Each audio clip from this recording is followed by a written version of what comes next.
Hello guys, welcome to DATAHACKS. My name is Bharat Natran. Now we are in a 28th video of Next.js series.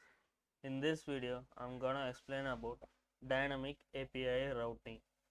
If you don't know what is API routing and how to use get and post method, don't worry, I will provide the link in the top right corner. You can refer there.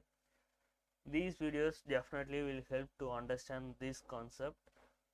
So without any further delay, let's understand the practical demonstration. So first of all, I'm going to create another data file for me. So I'm going to create data2.js file and I'm gonna paste the data here, but I need ID. Here we don't have ID, so I'm gonna provide ID for every data. So copy and paste in the every data to paste it here 3. So now we have the datas. Next we are going to create a API endpoint file with dynamic routing. So here within this pages API folder we are going to create a file with the dynamic syntax. So file and ID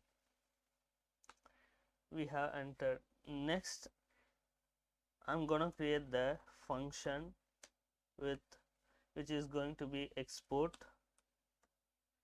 function handlers, and here we are going to provide the request and the response. So before giving anything, I'm going to import the data from navigate toward the source page. Here get data and the file we have searched is here. Next I'm gonna create a variable called data 2 equal to data dot find arrow function element.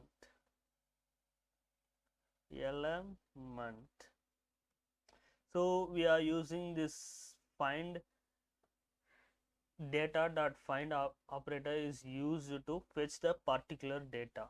So that's why we are using this find function.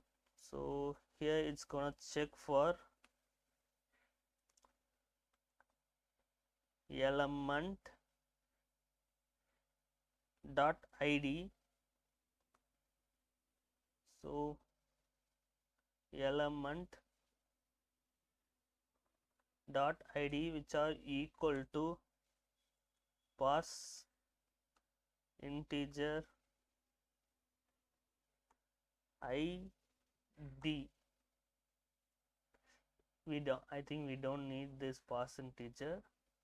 If we need, we can add it later. So if the condition is true, return element.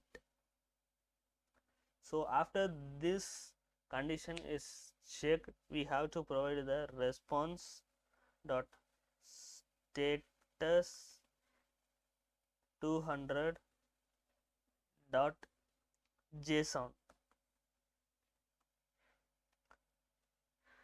data 2. So let's check how this is working. npm run dev, it's gonna trigger the Next.js application as usual. So after going toward here, I'm going API and a dynamic syntax 1. So here we are having this error. So yeah, this is we have never provided the query, that's why here it's having this problem. So we have to create this id the variable should present here is the data variable we have provided within this syntax, and request dot query. Now it's gonna run perfectly fine. Now we have achieved the data, and I'm gonna change the data to 2 and 3. If we provide 4, it's not gonna return any data because here we have only 3 datas. That's why. So in next video I'm gonna explain how to delete the particular data with this dynamic syntax. So guys, now we reach the final part of this video. I'm gonna provide you a question and answer to the question in the comment section, so you can evaluate yourself how deeply you have understand. So what is the usage of dynamic API routing? So what is the core idea of dynamic? And if you like the video, hit the subscribe button and hit the like button. Thank you for watching this video.